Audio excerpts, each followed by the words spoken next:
ओम श्री गुरु सत्ताय नमः। आप सभी को सादर प्रणाम। आइए सुने युग ऋषि की अमृतवाणी गणेश चंद्र मौर्य की जुबानी।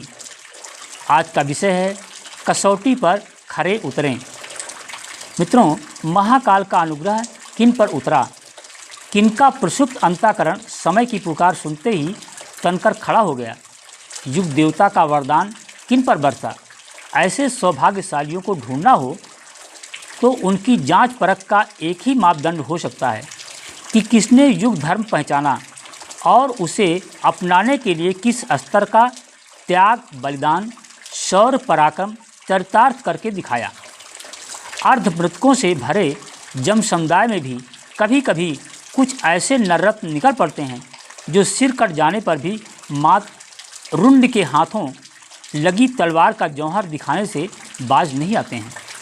राणा सांगा के 80 गहरे घाव लगे थे, फिर भी वो शरीर में रक्त की एक बूंद रहने तक संग्राम की कर्मभूमि में जूझते रहे। ऐसे लोग होते तो कम ही हैं, पर कोयले की खदानें हीरों से सर्वथा रिक्त नहीं होती ही। कीचड़ में कमल खिलता है, वीर प्रसवनी धरती सर्वथा बांझ नहीं होती है। उसका प्रजनन क्रम भी किसी न किसी रूप में कहीं न कहीं चलता रहता है। ऐसे लोग आत्मबोध होते ही ऐसी स्थिति में पहुंच जाते हैं कि महाकाल का आमंत्रण सुन सकें और उस हुंकार की दिशा में शब्द भेदी बाण की तरह सनसनाते हुए बढ़ चलें। ऐसा भूतकाल में भी होता रहा है और आज की आवश्यकता भी उन्हें कहीं न कहीं से पकड़कर निर्णायक मोर्चे पर खड़ा करने के लिए बाधित करके रहेगी। मित्रों, युग परिवर्तन के लिए जिस सबसे बड़े साधन की या माध्यम की आवश्यकता है वो यही है कि मनुष्य प्रतिभाएं क्षुद्रता की जकड़न को शिथिल करें और महानता के स्वर्ण सिंहासन पर जा विराजें। जो दूसरों से कराया जाना अपेक्षित है उसे स्वयं कर दिखाने के लिए साहस जुटाएं और विशिष्टता की कसौटी पर अपने को खरा सिद्ध करके दिखाएं। भगवान की अनुकंपा यदि किसी पर सचमुच ही बरसे तो उसका एक ही रूप दिख पड़ता है कि उसने भगवान का हाथ बटाया। उसकी सृष्टि को अधिकाधिक संतुलित, समुन्नत, सुंदर और सुसंस्कृत बनाने के लिए वो कर दिखाए, जिसकी कीमत पर न जाने केवल सृष्टा का अनुग्रह वरन सृष्टि में निवास करने वाले हर किसी का स्नेह, सौजन्य, सम्मान अनायास ही बरसते देखा गया है। नेतृत्व अपने आप में गौरव की बात है, उसके लिए हर किसी को सहज लालसा रहती है, पर वैसा अवसर कदाचित ही किन्हीं को मिलता है। ये अपने समय का सुयोग ही है कि सृष्टा की विधि व्यवस्था को अपनी कृति बताने और जताने का श्रेष्ठ सौभाग्य हस्तगत होने की संभावना बनी। ऐसे अवसर को उपेक्षित, तिरस्कृत करने और गंवा बैठने वाले व्यक्ति में समझदारी का एक कण भी नहीं है। ऐसा मानना होगा मात्र नासमझी का दौर दौड़ें, ऐसे कुयोग से बचा जा सके तो ही ठीक है। विश्व व्यवस्था पर छाई हुई अनेकानेक समस्याओं के समाधान और संकटों के निवारण का ठीक यही समय है।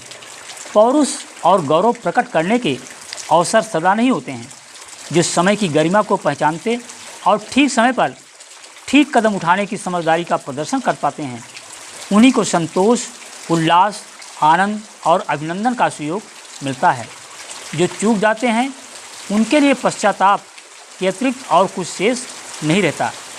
खोई हुई अन्य वस्तुएं तो किसी प्रकार फिर से पाई जा सकती हैं, पर सुयोग की बेला ऐसी होती है जो गुम जाने पर फिर कभी किसी के हाथ नहीं लगती है। ऐसी चूक का ना परिमार्जन हो पाता है और ना ही प्रायश्चित बन पड़ता है। युग संधि का वर्तमान समय ऐसा है जैसा सृष्टि के अनादिकाल से लेकर अब तक कदाचित ही आया हो और भविष्य में कदाचित ही कभी आने की संभावना हो।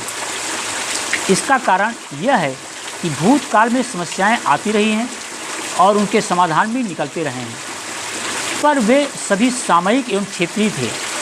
उनसे सीमित लोग ही प्रभावित होते थे। पर अब की बार ऐसी विपन्नताएं सामने आई हैं जो समूचे संसार का, समस्त मानव समुदाय का भाग्य परिवर्तन का प्रयोजन साथ लेकर आई हैं। ये विकास या विनाश की चिरस्थायी संभावनाएं बन पड़ने का अभूतपूर्व समय है। यदि विनाश आया ऐसा होगा कि सुंदर धरती को धूल बनकर अंतरिक्ष में उड़ जाने की त्रासदी ही शेष रहेगी। साथ ही ये भी सुनिश्चित है कि इस बार का परिष्कार अपना चिरस्थायी प्रभाव छोड़ेगा। बुद्धिमान समझे जाने वाले मनुष्य को ये पूरी तरह भली प्रकार समझना होगा कि जीने और जीने देने की संभावना में अभिरुचि हो तो वही अपनाना पड़ेगा जिसे नए सिरे से सोचा और नए रूप में निर्धारित विनिर्मित किया जा रहा है। ओम शांति। मित्रों, इस संदेश को ज़्यादा से ज़्यादा अपने इस मित्रों तक शेयर संप्रेषित जरूर करें ताकि मानव में देवत्व का उदय और धरती पर स्वर्गीय वातावरण बन सके।